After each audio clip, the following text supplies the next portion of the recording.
Hello friends, very warm welcome to you all once again. Today we are going to start a new class, a new rule, a new video. आज एक और नए class लेकर नए rule के साथ हम लोग आपके सामने आए हैं. I hope you will enjoy this. मेरे साथ साथ बोलते चलिएगा, प्रैक्टिस करते चलिएगा और इसके बाद जो मैं होमवर्क दूं उसको आप प्रॉपर तरीके से प्रैक्टिस कर लीजिएगा. Then you will feel very comfortable to use this rule. Okay, चलिए लेट्स स्टार्ट टुडेज क्लास. मेरा एक दोस्त है निखिल, उसके पास एक खूबसूरत गार्डन है उसके बैकयार्ड में. So how to say this in English? My friend Nikhil has a beautiful garden in his backyard. Every Saturday, हर शनिवार को मैं उसके साथ और अपने दूसरे दोस्तों के साथ एक मीटिंग रखता हूं. तो every Saturday I have a meeting with him and other friends. Okay, Nikhil के पास बहुत सारे फ्लावर्स और प्लांट्स, पौधों और फूलों की, कलरफुल फूलों की और प्लांट्स की एक वैरायटी, अच्छी वैरायटी, मतलब उसके पास अलग अलग तरह के खूबसूरत फूल और प्लांट्स हैं. तो how to say this in English?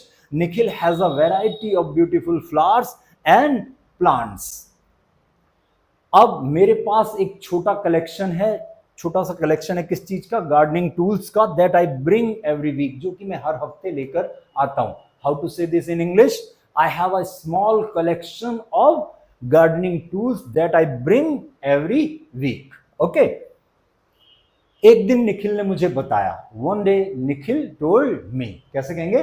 One day Nikhil told me, I have a new plant that I want to show you. मेरे पास एक नया प्लांट है जिसे कि मैं आपको दिखाना चाहता हूं. तो इसको इंग्लिश में कैसे कहेंगे? I have a new plant that I want to show you. मैं रोमांचित था. I was excited. क्योंकि because he has a great sense of choosing unique plants. मैं बहुत रोमांचित था क्योंकि उसके पास अच्छे बढ़िया तरह के प्लांट्स को चुनने की बहुत अच्छी समझ है. यूनिक, स्पेशल, खास, सेंस, समझ. तो यहां हम पूरे सेंटेंस को कैसे बोल देंगे? I was excited because he has a great sense of choosing unique plants. जब मैं पहुंचा, व्हेन आई अराइव्ड. कैसे बोलेंगे? When I arrived I saw, मैंने देखा कि that he had set up a lovely display. उसने एक प्यारा सा सेटअप रखा हुआ था. किस चीज का? डिस्प्ले का. प्यारा सा सेटअप, प्यारा सा डिस्प्ले रखा हुआ था. और आई आस्क्ड, मैंने पूछा, what kind of plant is it? ये किस तरह का पौधा है? कोई भी चीज की हमें टाइप जानने के लिए, काइंड जानने के लिए, तो हम लोग क्वेश्चन कर लेते हैं, what kind of plant is it? उसने जवाब दिया, ही रिप्लाइड. आंसर कैसे कहेंगे? सॉरी, उसने आंसर किया, तो इसको इंग्लिश में कैसे कह देंगे? He replied. It's a rare orchid. ठीक है, ऑर्किड एक प्लांट टाइप का प्लांट होता है फूलों का. तो आप उसके लिए गूगल पर देख सकते हैं उसका photo. It's a rare orchid.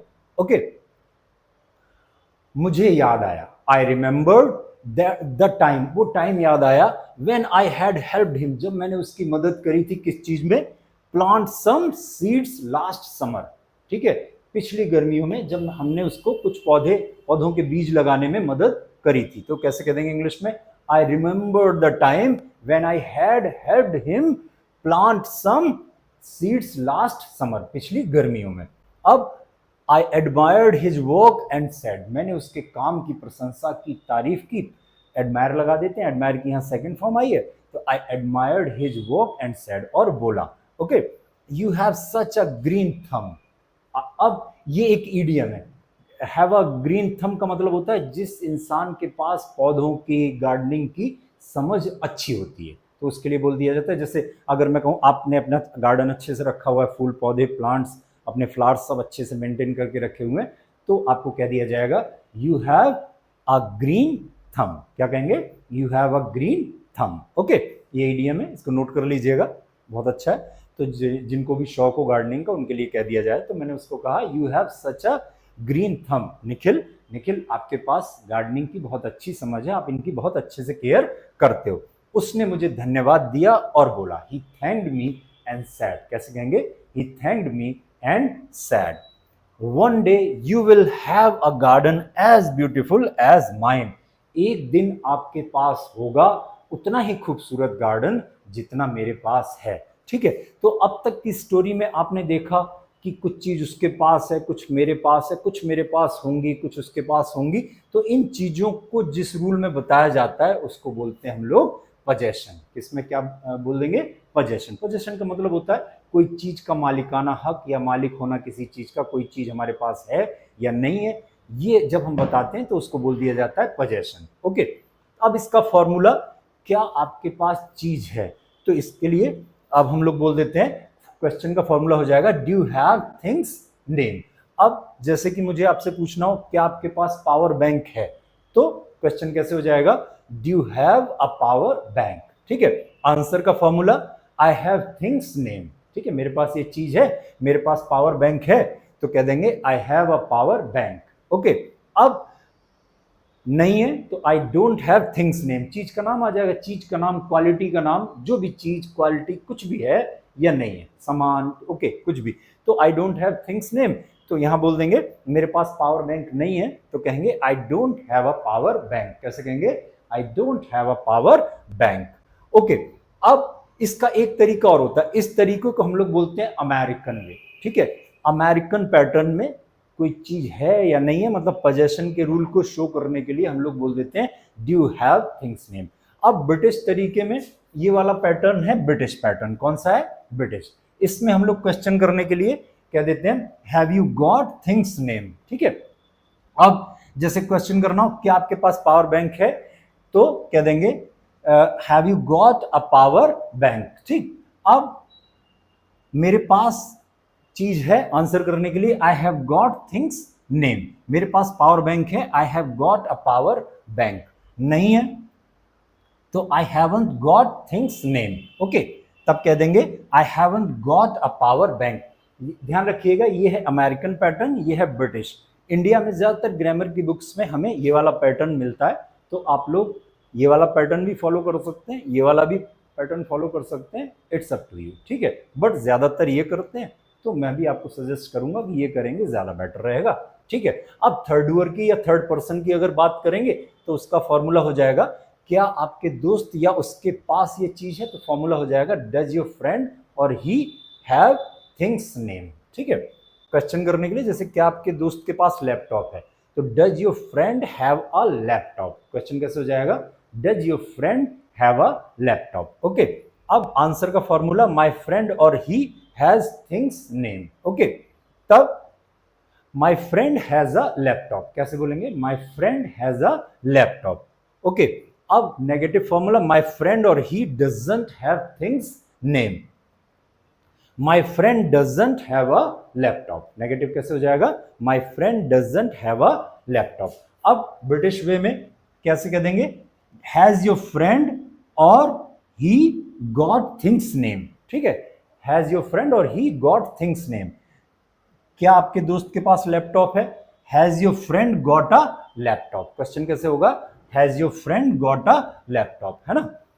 अब आंसर का फॉर्मूला माय फ्रेंड और he has got things name. Okay, ठीक, तो आंसर करने के लिए my friend has got a laptop, मेरे दोस्त के पास एक लैपटॉप है, और नहीं है तो फॉर्मूला माय फ्रेंड और he hasn't got a things name. My friend hasn't got a laptop क्या हो जाएगा? My friend hasn't got a laptop.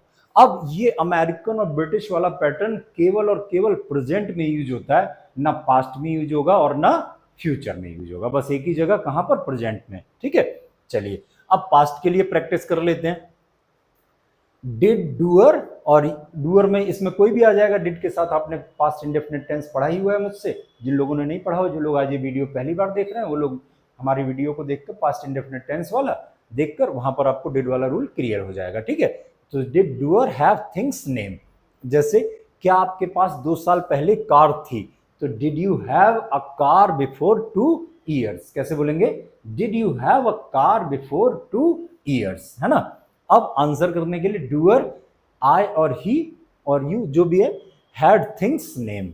ठीक है, अब मैं कहूं मेरे पास कार थी 2 साल पहले, तो I had a car before 2 years. और नेगेटिव के लिए डूअर और आई और ही डिडंट हैव थिंग्स नेम।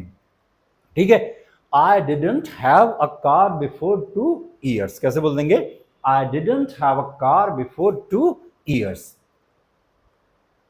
अब अबाउट फ्यूचर, फ्यूचर के लिए कि फ्यूचर में कोई चीज होगी या नहीं होगी, तो फॉर्मूला क्या हो जाएगा, विल, डूअर, यू, ही, आई, जो भी है, हैव थिंग्स नेम। जैसे क्या आपके पास फ्लैट होगा 2 साल के बाद, तो will you have a flat after 2 years, कैसे कह देंगे, will you have a flat after 2 years, है ना। अब आंसर करने के लिए डूअर, आई और he will have things name. I will have a flat after 2 years, कैसे कह देंगे, आई will have a flat after 2 years। अब नेगेटिव का फॉर्मूला डूअर, आई और ही, विल नॉट को शॉर्ट में वोंट कह देते हैं, हैव, या तो विल नॉट हैव बोल दीजिए या वोंट हैव थिंग्स नेम। मेरे पास फ्लैट नहीं होगा 2 साल बाद, तो कैसे कहेंगे, आई will not have a flat after 2 years, या I won't have flat after 2 years। ठीक है। अब आपको ये रूल आई होप अच्छे से समझ में आ गया होगा, फ्यूचर वाला भी, पास्ट वाला भी और प्रेजेंट वाला भी। ठीक है। अब हम कुछ वोकैब्स से प्रैक्टिस करेंगे। ठीक है। इतनी वोकैब्स हैं, इनमें से कुछ के साथ मैं आपको प्रैक्टिस कराऊंगा, कुछ फिर वोकैब के साथ आपको होमवर्क करने के लिए दूंगा, जिनसे आप खुद से होमवर्क करेंगे और प्रैक्टिस करेंगे। फिर आप देख लेंगे कि आपको रूल समझ में आया या नहीं आया। जैसे मैं आपकी कहूं कि क्या आपकी बैंक में जान पहचान है, ठीक है, तो बैंक जान पहचान को बोलते हैं अक्वेंटेंस। क्या बोलते हैं, अक्वेंटेंस। तो क्वेश्चन हमारा हो जाएगा, do you have acquaintance in bank, क्या बोल देंगे। ठीक है।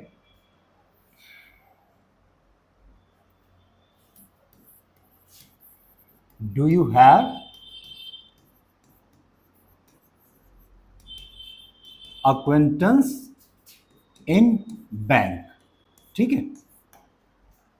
अब ये तो हो गया हमारा क्वेश्चन। आंसर करने के लिए फॉर्मूला आपने किया ही था, मेरी बैंक में जान पहचान है, I have acquaintance in bank, और नहीं है तो ये पॉजिटिव आंसर हो गया। अब नेगेटिव आंसर, मेरी बैंक में जान पहचान नहीं है, तो क्या कह देंगे, आई don't have acquaintance in bank. कैसे कहेंगे, आई don't have acquaintance in bank. अब थर्ड डूअर को इसी को ले लें, क्या उसकी बैंक में जान पहचान है, तो does he have acquaintance in bank. ठीक है। अब ये क्वेश्चन है तो क्वेश्चन मार्क आ जाएगा। ओके। अब उसकी बैंक में जान पहचान है, तो he has acquaintance in bank. अब आप में से कई लोग के मन में आ रहा होगा कि हमने ये पॉजिटिव में यहां पर हैज क्यों लगाया। पहले नेगेटिव बता देता हूं, तब इसका आंसर करूंगा। तो अब उसकी बैंक में जान पहचान नहीं है, तो ही डज नॉट हैव, या पूरा ही लिख देता हूं, ही does not have acquaintance in bank. अब आप देख रहे होंगे जहां डज आया है, ठीक है, वहां हमने हैव लगाया है, यहां भी डज आया है, यहां हैव लगाया है। अब यहां पर डज नहीं आया तो हमने हैज लगाया है। इसका आंसर आप में से कितने लोग को पता है? जिनको पता है अच्छी बात है, जिनको नहीं पता उनको मैं एक्सप्लेन कर दे रहा हूं। आपने डज वाला जब हमसे प्रेजेंट इंडेफिनिट टेंस किया, ठीक है, ये आपने पहले से पढ़ रखा होगा, तो उसमें देखा होगा आपने जहां डज आता है, जैसे मैं कहूं कि क्या वो बाजार जाता है, ओके, क्या वो बाजार जाता है, इसको क्वेश्चन कैसे हो जाएगा, does he go to market. ठीक है, क्वेश्चन कैसे हो जाएगा, does he go to market. अब आंसर इसका आप कैसे करते हैं, हाँ वो बाजार जाता है, तो इसमें एस लगा देते हैं ना, ही गोज टू मार्केट। अब यहां गोज आया, अब वो नहीं जाता है तो आप कैसे कहते हैं, he does not go to market. ठीक है। अब आप देख रहे हैं यहां डज आया तो आपने गो लगाया, यहां डज आया तो गो लगाया, अब यहां डज नहीं आया तो गोज लगाया। मतलब कि जहां डज नहीं आएगा वहां हम एक्शन में एस लगा देंगे। और मैं आपको ये बता ही चुका हूं पहले की क्लासेज में, हर एक्शन की, हर वर्ब की 5 फॉर्म्स होती हैं। ठीक है। तो ये एस वाली फॉर्म जो मेन एक्शन है हमारा यहां पर है, ये हैव की 5 फॉर्म मैं बता रहा हूं, हैव, हैड, हैड, ठीक है, और हैविंग और हैज। ठीक है, राइट, ओके। अब have, had, had, having, has, ING form having हो गई, एस वाली फॉर्म हो गई हमारी हैज। ठीक। अब जैसे कि गो की फॉर्म गो, वेंट,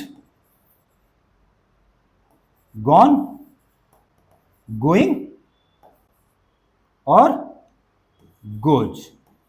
ठीक है, go, went, gone, going, goes. Okay, अब जहां पर एस ई एस लगना है तो हमने गोज लगा दिया। ठीक, और जहां एस ई एस नहीं लगना तो हमने गो लगा दिया। इसी तरह से जो हैव जहां मेन एक्शन के तौर पे आएगा डज के साथ, ठीक है, तो हम लोग लगा देंगे हैव, और जहां डज नहीं आएगा तो वहां लगा देंगे हैज। ठीक है, ऐसे समझ लीजिए हैव, हैज एक टाइम वर्ड के तौर पे यूज होते हैं, हेल्पिंग वर्ब के तौर पे अलग यूज होते हैं, ये यहां पर मेन वर्ब के तौर पे यूज हुए हैं, इसलिए इनको आप हैव, हैज से कंफ्यूज, टाइम वर्ड वाले से या हेल्पिंग वर्ब वाले से कंफ्यूज मत होइएगा।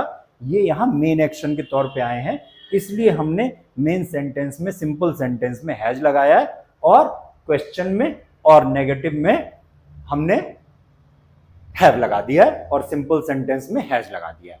समझ में आ गया होगा? ठीक है, स्क्रीनशॉट ले लीजिएगा, इसको नोट कर लीजिएगा और प्रैक्टिस आगे करते हैं।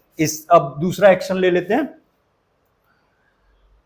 दूसरी वोकैब ले लेते हैं, गुड कम्युनिकेशन स्किल्स। ठीक है, क्या आपके पास अच्छी कम्युनिकेशन स्किल्स थी कोचिंग ज्वाइन करने से पहले?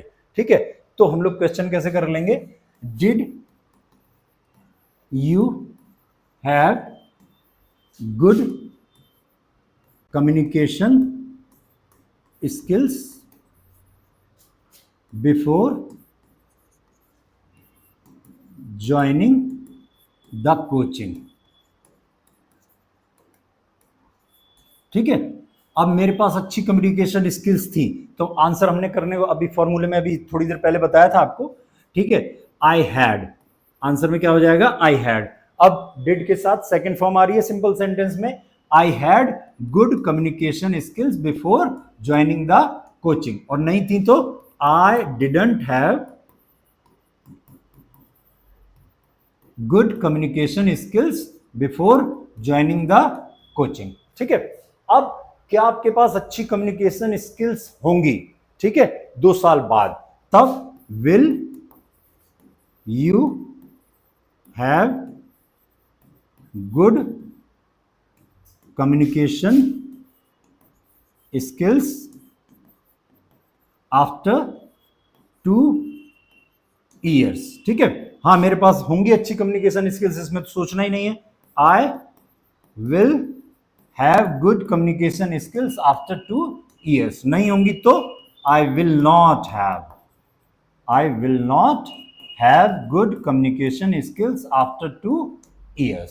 ओके, आई होप आपको समझ में आ रहा होगा। ठीक है, अब अगला ले लेते हैं हम, अगली चीज का नाम, अगली है स्पेयर मनी। स्पेयर मनी बोलते हैं एक्स्ट्रा मनी को, एक्स्ट्रा पैसे को। क्या आपके पास एक्स्ट्रा पैसे हैं? Do you have spare money? मेरे पास एक्स्ट्रा पैसे हैं, एक्स्ट्रा धन है, आई हैव स्पेयर मनी। नहीं है, I don't have spare money. क्या उसके पास है?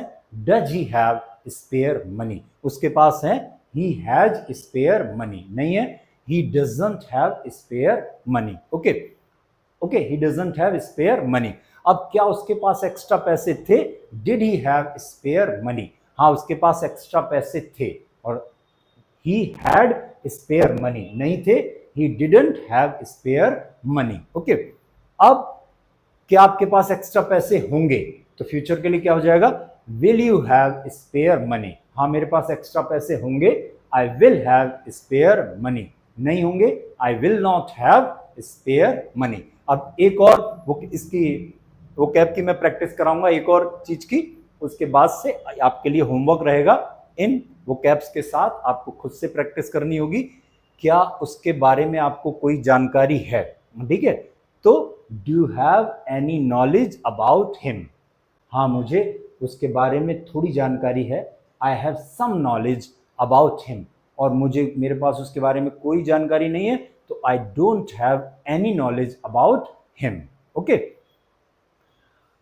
या मैं आपको ठीक है, अब क्या उसके पास आपके बारे में जानकारी है या किसी और के बारे में जानकारी है? तो does he have any knowledge about you, या एनीबडी, एनी पर्सन। ओके, उसके पास आपके बारे में जानकारी है, तो he has some knowledge about you, और आपके बारे में कोई जानकारी नहीं है तो he doesn't have any knowledge about you.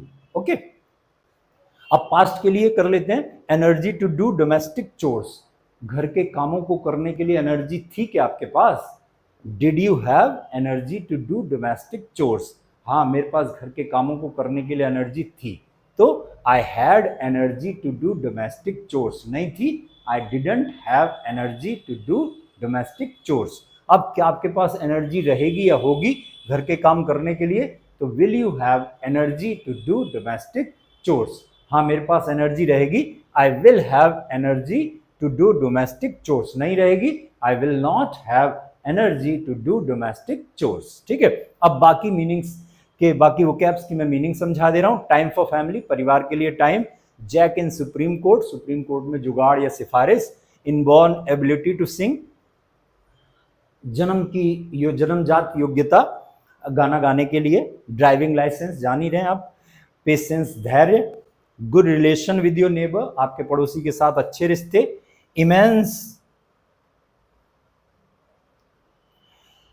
Immense pressure on you, आपके ऊपर बहुत ज्यादा प्रेशर। योर ओन होम, आपके पास अपना घर। Calibre to achieve your goal, अपने लक्ष्य को प्राप्त करने की क्षमता। बैक एक, पीठ में दर्द। सेंसिटिव स्किन, सेंसिटिव थोड़ी सी स्किन जब होती है, ठीक है। संवेदनशील त्वचा, हिंदी में बोल देते हैं। हुपिंग कॉफ, जोरदार खांसी या काली खांसी बोल देते हैं उसको। एनी टेंशन, क्या आपको कोई टेंशन है? तो do you have any tension? मेरे को कोई टेंशन नहीं है, I don't have any tension. ठीक है। हॉर्सनेस बोलते हैं गले में खराश को, ठीक है। A rash on your back, आपकी पीठ पर कोई खरोंच या रैशेज। हेडेक, सिरदर्द। पेनफुल जॉइंट्स, आपके जोड़ों में दर्द है क्या? तो do you have painful joints. Okay. Blisters, छालों को बोलते हैं। Fever, cold. फीवर, बुखार। कोल्ड, जुकाम। स्टमक एक, पेट में दर्द। ठीक है। अब हमने आज आपको बहुत सारी वोकैब्स अच्छी दी हैं प्रैक्टिस करने के लिए। कुछ चीज हैं इसमें, कुछ सामान है, कुछ क्वालिटी है, कुछ बीमारियां हैं, कुछ तकलीफें हैं, ठीक है, कुछ प्रेशर है। जो भी आपको लगे कि ये है, तो इनमें से आप सबके साथ बोल बोल कर प्रैक्टिस करिएगा। आपका फ्रेंड, आपका भाई, आपकी बहन कोई और वो भी इंग्लिश सीखने में इंटरेस्टेड हो तो उनके साथ फॉर्मूले जो हमने नोट कराए उनको नोट करिएगा। इन वोकैब्स को लीजिएगा और एक दूसरे से क्वेश्चन आंसर करके प्रैक्टिस करिएगा। It will make your English very fluent, okay, and you will feel very comfortable to speak English. Okay, तो आज के लिए बस इतना ही। जल्दी मिलते हैं। See you very soon. See you in next video. And if you like this, then please like, share and subscribe. Thank you so much.